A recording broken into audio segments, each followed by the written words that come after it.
So you've been Yeah. so you've been here less than like basically like a half a year. Like you're just like basically just getting started. Right. That's insane. 70 families and like that short of time. That's ridiculous. Good job. So basically you reached out. That's kind of like what happened to Sean too. Sean Doherty, like he saw the Bradley podcast, reached out to corporate, no one called him back, and then like he's like, I'm just applied, I found somebody, and then we reached out to him. So that's kind of funny that it's like a common thing. So I guess shout out to Brad. So what kind of leads? You were 70. Is 70 your record month? Like this last January, was that your record month, or have you done more than that already? Submit so far. That's my record. Sure. Losing you.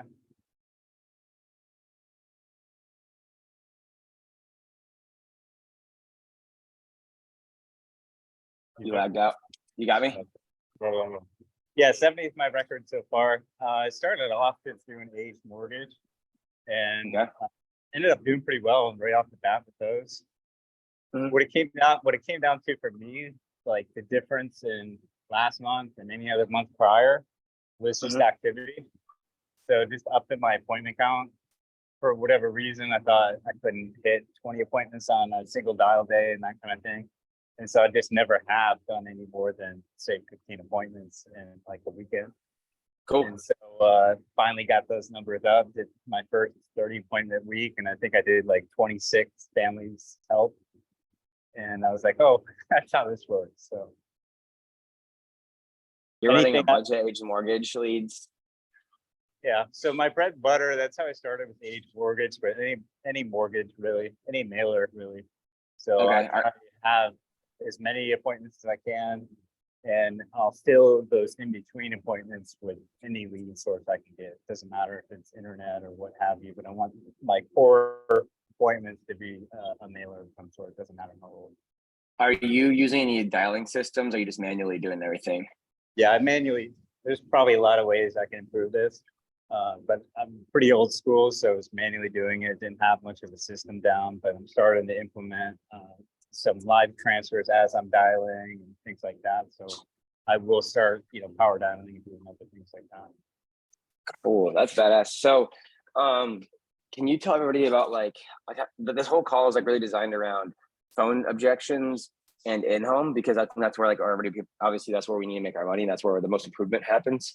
So like, everybody can copy and paste the schedule and copy and paste the system. Like that's easy, but it really comes down to like skills in home and what you're saying. And like, there's certain word tracks. So can you tell everybody about like when you're on the phone with somebody, like how are you opening the conversation? And then like, what are some key things that you're saying throughout the conversation to make sure you can book that appointment? Right. So if I'm setting an appointment in person, I try and keep it very simple. And with the mentality is less is more. So a lot of people use, the only reason that we're actually calling them, if you're going to go in person set appointment, is you're just letting them know that you did get the request and that you're going to be there at a certain time, and that you're just trying to make sure they're going to be there at a certain time. Okay. That's where a lot of guys get confused is they start like trying to sell it over the phone. Like you're going to have that conversation first. So it's like, my job's just to get that info out to you. So Calvin, got that form you sent out. That's for the house, 123 Smith Street. Yep, that mortgage protection from T-Bank. Awesome. Yep, you and 8 other folks are on my route tomorrow. It's gonna take 5 to 10 minutes. All they have me do is just check IDs, go through 5 to 8 minutes of eligibility questions, and leave those carrier options for you. And then closing on questions like, is that 123, is that written in the house, mailbox 3? Perfect. Any you wouldn't be home. Some of those questions just to lock it in. Okay, so like, I say, hey, I'm not interested. Can you just mail it to me? Yeah, Calvin. So that's completely fine. Actually, my job's just to get the info out to you. So what you do with that info is completely up to you. Like I said, it only takes about 5-10 minutes, and it looks like your stop time is gonna be my 7th stop, anywhere from like 6:15 to 6:30 tomorrow.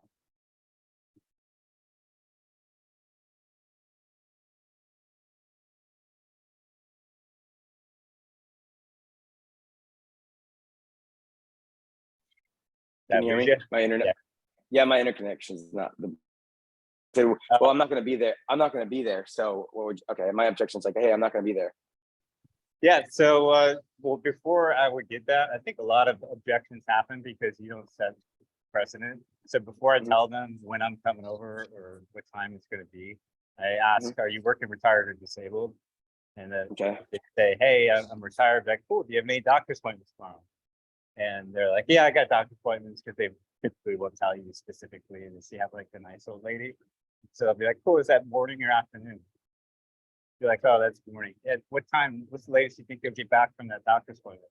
By 4 o'clock. Oh, perfect. Because your stop time is actually not till 5:45. Okay. So Okay, that like makes sense. asking it in a certain way to not have to overcome the objections, setting the tone. Mhm. Same thing goes with presentation. If you're coming with a lot of objections, you're just not presenting it. You're not letting them know how that process could work that day. Okay, like so let's say you walk up to the house, you're at the appointment, you're about to walk in, you knock on the door, like I come to the door, hey, how's it going? Hey, Callan. And so you're saying we set the appointment. I'm just showing up to do presentation. Here for the appointment. You knock on the door, I'm answering it, like how you Yep. getting in, and let's go through it in at home. Yeah, they knock on the door. I say, hey, Calvin, what's going on? And I just start walking in. Okay. And You know, we'll are you walk in. I look for the first table I see. I go, table's perfect. I just walk towards it. Mhm. And sometimes you'll get the, what's this about? Like they forgot. Mhm. And so I'm like, yeah, I'll pull you up in a second. Put you in a second. And then I pull them up. I pull the lead up. That's why I like the mailers because it's in the writing, no matter how old it Mhm. is. Now the real old ones, I don't show the date. I just, Right. I just zoom in on the writing and I say, is this your writing? Like, yeah, it looks like my writing. I don't remember it. Yeah, no big deal. Cool. So yeah, my job is to, obviously go through this. So this form here, Calvin talks about the mortgage protection. So paying the house off in the event of death or illness. My job is to see which carriers that you might qualify for and figure out what that cost would be. Okay. Okay. Cool. So who is it we're trying to protect, Calvin? Who would the beneficiary be? I guess my kids. Kids? Awesome. Mhm. What are their names? Bob and Jill.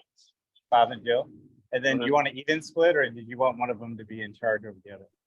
I think we'll leave Bob in charge of everything.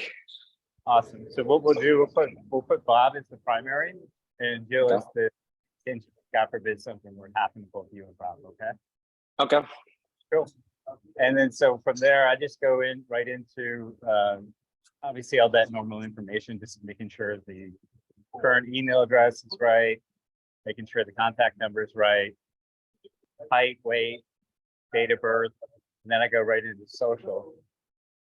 And right at that point, it kind of lets me know, like, hey, are we really about this, or do I have some work to do? Okay. So if I start off asking about the beneficiary and there isn't one, I might live with leading questions as to, what made you fill this out? So what most people do, Calvin, is they fill this out because they don't want to leave that financial burden for like funeral expenses in the family. Others just want to cover debt, and some people just want to leave extra money behind. What would it be for you? I just want to make sure that that nobody takes the house. I don't want to lose all my equity in the house. Perfect. And so is the goal for the kids to live in the house, or would they sell it and get the equity out of it? It's completely up to them. I just don't want them to have to, try to figure out how to go through probate and all that good stuff. Oh, cool. And then, depending on like that, sounds pretty straightforward. Sounds like he really wants to take care of his kids. They're like, yeah, I'm not really sure. I guess just make sure the kids have something to do. I might probe a bit what the kids do for a living, that kind of thing. But Okay. from there, we're gonna kind of hop right into like, they working, retired, disabled. What's their role? And then I'll go through the financial inventory. So I always make sure I know exactly how much they earn. And if it's a couple, I divide it out. So I'm like, cool, 10,000, like they might tell you 10,000 for the month. Like, okay, so what's the wife make? Well, that's us together. So how much of the 10,000 do you, Calvin? And then they'll tell me 8,000. Like, cool, now I know she has only $2,000. And if the expenses are $4,000, there's no way she could maintain the other current lifestyle. So now I know, hey, I got to at least do payments for a period of time where I have to replace income. Okay, cool. So like you're basically getting all of the clients like information before you even do the financial inventory to figure out how serious they are. You're like getting their social and everything before you even start the financial inventory. Yeah. If I'm in person, it's exactly in that order. And then on to the medical. So then, we firm prescriptions. I always say more important, I do let them know, be like, all right, Calvin, the only thing the carrier is looking for, they want to make sure what they end up seeing is what we tell them. And what they will see is what's in the MIB, that's the Medical Information Bureau. So prescription sent to pharmacy, taken or not, any medical diagnosis, doctor would put the chart. So if any of this, Calvin, would pop up when they look into you, deciding on you, let me know, okay? Starting with prescription medication, we'll go through that. If they don't have it, be like, if they don't have it, be like, hey, more important than what it is you take, it's why you're taking it. Okay. Kind of go right into that. I mean, on the financial inventory client info sheet I use has all the questions like heart attack, stroke, cancer, any issues with the heart. You just kind of go through it. Diabetes. Cool.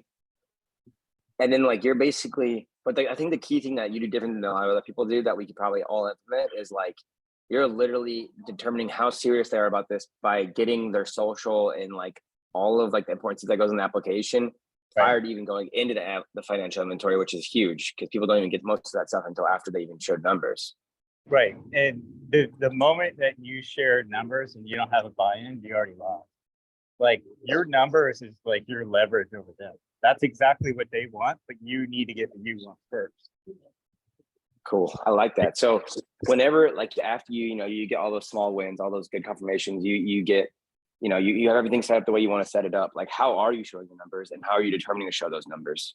Yeah. So here's the part probably people can take that a lot of people I don't think do is I do right before the health ask about where they bank and just obviously to know is it direct express, like where we're going carrier wise. But also what I let them know is the why I'm asking about the bank. Like Calvin, I'm asking about your bank because some of the carriers, they don't accept some of those online only banks. That cool, makes sense. And so that way they're like, yeah, I bank at Chase or I bank at Huntington. Or if it's like a one-off deal, they're like, yeah, I just have a debit card that reloads. Then obviously I can't talk about certain carriers. I already know where I'm going with that. But right before pricing is what I do is like, Calvin, hey, more important than actually getting approved is being able to keep it. So we could always add more coverage later. But as far as a budget's concerned, what I'll do, Calvin, is I'll filter by payment to see which carrier would actually give the most. So that way we have something that would fit the budget and something that you can keep long term. So what should I filter that payment by? I could be $300 a month, $200 a month, $100 a month. But I'll say it like that because if they're thinking 50 and I throw out an anchor of 300, they're like, well, now 100 is not so bad. Versus if I'm like 50, 60, 70, you're not getting a $200 payment more than likely. So I think anchoring is huge.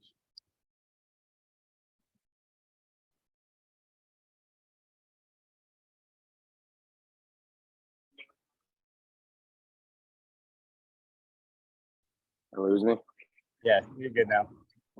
Yeah, so I'm saying you just ask some really bold questions, figure out what they say, and then use that as leverage to know what you're going to put in the paper. Yeah, so they're like, yeah, I don't want to go over $100. So I'm like, where do we need to be at or below? And they say, well, $100. I'm like, cool, I'll look at 100 or less. And they're like, oh yeah, that'd be great. Now it's like, in all of this, it's like you're just leading them down the path, right? And then right after that, I'll be like, cool, if it does get approved, Calvin, is there a specific day of the month you want to make payment? And I'm doing all this before we even do any of the numbers. Like, cool. Because all that is telling me is like, if they don't have a specific date, if they have a specific date right off the bat, it has to be the 12th. Like they're already in their minds thinking about things. They're like already like, I'm already going to get this. It's just a matter of like, what is it? Okay. So now I just have to present it in a way that you say all that. Yeah, I just have to present it in a way that makes sense to me. So that $100 would be like, cool. In the presentation, I do a free option. I typically will do like the ideal scenario. So whether that means pay the full house off, plus funeral expense, plus leave money behind, middle option, depending on the budget, depending on their health, would be like maybe half the house, maybe payments for a period of time. And then that lowest option is the option that they agreed to, that $100 per month, or whatever that amount they agreed to, 60, 80, 400, whatever it is. I just show them that. And I don't show the death benefit as here's $100 for 15,000. I go, Calvin, here's $100. This actually makes the payment on the house for 6 months, a year and a half, or whatever it is. Because the tying the emotion to it means way more. Because in their mind, they're like, I'm gonna get $50 for like 300 grand, right? But they don't understand. So when you tie like, look, she's gonna have 2 years to sell the house, so she doesn't have to make payment for 2 years to get that 75,000 in equity out of it, and that's only gonna be the 98 bucks a month. Gotcha. So, like, I used to, when I did random mortgage a little bit, I always do the same thing. But like, whenever you're showing it on the paper, you're saying like you just put like 12 months, $100, and you're like saying, hey, this is gonna pay the house off for 12 months. This is your monthly payment. 24 months, just pays the house off for 24 months. You have 2 years to sell it, and this is how much it costs per month. And then they're just like, hey, circle which one you want. Yep. Yeah. So what I say is, Calvin, if approved, which one would make most sense to you? Out of your 3 options. Yeah. And I just shut up. So they face them. And And they then either pick right away, or they're like unsure because none of them fit the budget. Now you know you have to go down a bit. First one to talk loses, right? Yeah, for sure. And then like, so that's, you know, obviously if they're healthy, you're going to show them a full mortgage payoff. If they're like questionably or unhealthy, you know, more than 5 meds or something like that, then you're like, hey, here's your equity protection type thing. And then and then for final expense, you're really just leveraging budget at that point. There's no like really emotion to it other than, hey, do you have 10 grand to pay for your funeral tomorrow, or are we gonna like use insurance money to leverage? Yep. And I even though we have instant approvals, I kind of always make it like, not like, hopefully it gets approved. I always let them know too, like if it is something that goes to underwriting, but like I do let them know what those next best options are.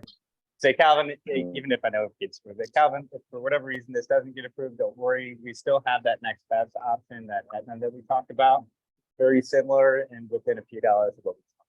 So if there's an issue, then we'll just try the requested then, okay? Okay. So are you like basically saying, hey, this is worst case scenario, like this is your AIG like price, and then this is like your best case scenario, like level coverage price, so that way they like are hoping to get the better one? I don't really like in person. I don't do it like that. I kind of just stick it to what we wanted to accomplish with the carrier that we were trying for. But over the phone, I might be like, you know, debating on like, hey, Calvin, you know, with the price that we talked about, you're going to get anywhere from 20 to 35,000 in coverage. We're going to try for the 35, like over the phone. I'll do that, but not. I don't know why. It just, to me, it just makes more sense to kind of leave it open-ended when you don't have the connection in person. But it's just what I do. So then, like, okay, let's say they get approved. Are you saying, hey, it's going to come out in 3 to 5 days, or like, hey, this is the day it's coming out, or like you're just like, hey, this is the day it comes out if you're approved, and you like kind of leave it at that? Yeah. So the biggest change I made is if they are Social Security, I do make sure it runs with Social Security. So the money's always there, and it will run when it's supposed to run. Otherwise, if it's not, it's a specific date that we already talked about. They need it on the 12th of every month. Or what I will say is that, hey, Calvin, that first, when it gets approved, it's going to take anywhere from 3 to 5 business days to let you know if you get approved. When it gets approved, that first payment does activate the policy. But then moving forward, it's going to be the 12th of every month. Sound good? Okay. Yeah, sounds good. Any reason there wouldn't be 98 bucks in the account if it does get approved within the next 3 to 5 business days? No, it should be good. I get paid tomorrow. Awesome. And simple as that. And then like you're getting ready to leave the house, how are you locking it down to make sure it sticks in the books? I mean, you know, when you have a busy schedule, you kind of forget to do that. It's super important. I mean, what I've heard a lot of guys do, I'll just tell you what I've heard a lot of guys do, what I'm going to start doing, and what I have done. So what a lot of guys do is they just either have them sign on the paper that they selected and ask it why, so they have something to send back to them, is what I've heard.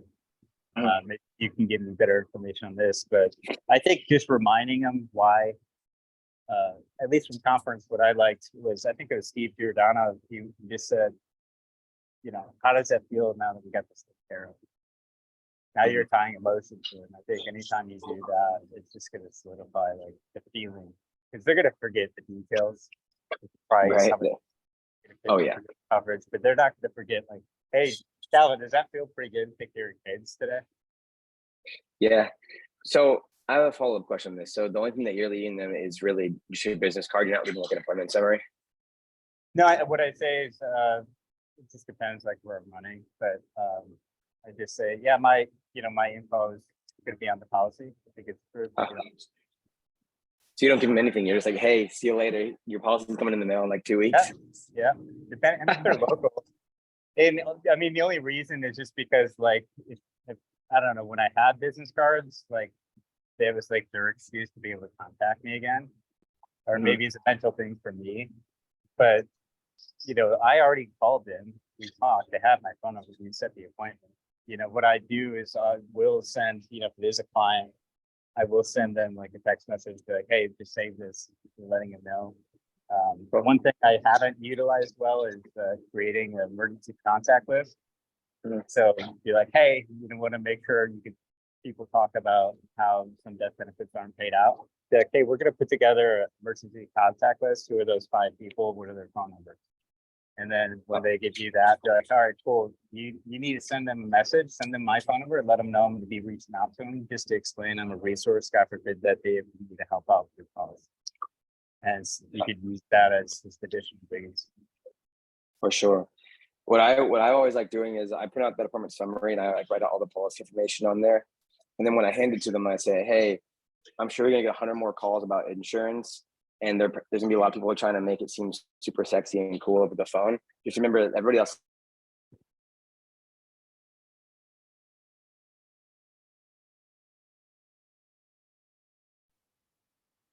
Hey, great, yeah, thanks.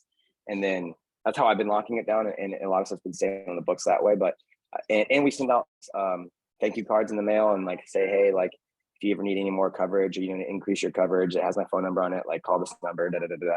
But see, I think like all those good stuff things. when you become more seasoned and intelligent like yourself that you probably put in place. And those are definitely things that I plan on. I used to do like I'm your policy. There's nobody else that's going to contact you. I think FFL Rush has it on their site. I printed it off and used to read it to them. But like when I had set appointments in a day, I might forget to do that because I'm worried about the next stop. But it's definitely For helpful sure. to lock it in. I love it. Well, let's open up the last couple minutes before I close this out for Q&A. If anybody's got any questions or Krish, just unmute yourself and hit him with some questions. I'm sure he's got a lot to share, especially in the first 6 months. Everything's so fresh. I got a question. What's up, Ty? Big fan, first of all. Me too, man. What's up? Good job last month. You change any part of your process for telesales? I know you've been throwing up telesales. You still front load all that sensitive information before getting into numbers? Before diving into the information, the very first thing I do is say, hey, Ty, do you have a pen, something to write with? Like, cool, yeah. And actually, just this morning, I was using what Rob said in convention. Like, that's my social security number. I just was trying it out this morning and it seemed to work because I didn't get any pushback. But what I used to ask when it came to social is like, hey, Ty, do you have your social memorized? And they're like, yeah, I do. Okay, go ahead. As opposed to asking directly for it. And that always worked real well for me. But I let them know, I set the table prior to getting in. So I give them my NPM, national producer's number. Go and I say, hey, that's my business social security number. This is my contact info in case we get disconnected, that kind of thing. And then I let them know what we're going to do today. They're like, Ty, what we're going to do, I'm independent, I'm not affiliated with any one carrier. But what I am going to do is look at all the different carriers, see which ones not only give you the best chance of getting approved, but also who's going to have the best cost for you. So be able to do the shopping around for you. So we can't make a decision today, Ty, but what we can do is figure out what carriers will fit the budget. They're going to take, depending on carrier, anywhere from 5 to 7 business days. Like, if you get approved, you do get approved, they send the paperwork out within the week, and then we have 30 days from that point to adjust it anyway. So it's it's not as aggressive than in-home. And, it probably will hurt in retention doing it that way. It's, letting them know that they can adjust it, but the closing's higher. So I think if you just remind them of the why behind it, to kind of keep what you throw on foot. Okay, cool. So front load it. Perfect. Yep. Appreciate it. Awesome. Thanks. Anybody else got any other questions? Unless Ty's got some more. Yeah. Hey, hey, Matt, you want to go first? Hey, Asher. Yeah, just real quick. So you said, so you don't have to wait like a month to get paid for the policy. You tell them the initial payment's 3 to 5 business days, and then going forward, it will be withdrawn on the date that they need it withdrawn on, like the 3rd or the 5th or whatever. Yeah, I try not to like backdate payments, but what I'll say is, hey, Matt, yeah, so that first payment activates the policy, but every other month moving forward would be that 12th of every month like you want, okay? Okay. So what if they say, oh, well, I'm not going to have it. Then you just backdate it. Well, I think for me, it's if they're not gonna have it, you might want to figure out why, because then you're just gonna be having a chargeback anyways. Right. Okay. Other than that, if it's like, because they just know that they're not good at spending their money, then just put it at the same date as their social security or their check date. Okay. Thank you for that. Appreciate it. All right, and then I was going to ask, how many aged mortgage leads do you get per dial day to Yeah, get your? so any dial day, no matter lead type, you should have, in my opinion, at least 100 fresh ones. And when the older they get, the more you should add. I have a question and caveat on that. So when you're dialing your leads, I guess we didn't cover this too much, was are you calling each person 3 times in a row and doing stacks of 20, or how are you organizing and how are you deciding how many times to call each person? Yeah, I just go through the list 3 times in a row. When I get done with the list, whatever the amount of new leads I have, then I just go back to the Okay, same as everybody else, basically. Yeah. Cool. Does anybody else have any other questions for Chris before we wrap this bad boy up? Josh? Yeah, I was just gonna ask, what are some of the questions that he uses to draw out that why when you're doing tellies? So yeah, it's a good question. So the first thing I'll say is like, all right, so what are we doing today? Are we trying to cover the funeral expense, leave money behind, or cover something like a debt, like a mortgage? And that's kind of how the start of the conversation happens. Otherwise, I'll lead into this is what other people do. When they have like, it's just a friend, they're like, who's the one that's going to pick up the pieces? God forbid something were to happen. And at what point are you saying that it's like right up front, or are you Right up. Yeah, I gave them my info. I started verifying their date of birth, that kind of thing. And then I get into that. Word. The fastest you can get to why, Better. exactly what you're working with. Cool. Yeah. All right, man. Appreciate that. More questions? No? Going once, going twice. Okay, cool. Well, thanks, Chris. I appreciate hopping on and sharing it with everybody. And we'll look forward to see you up on there, getting that red jacket. That's right, sir. Have a good day. Thanks for having me. Thanks. Bye.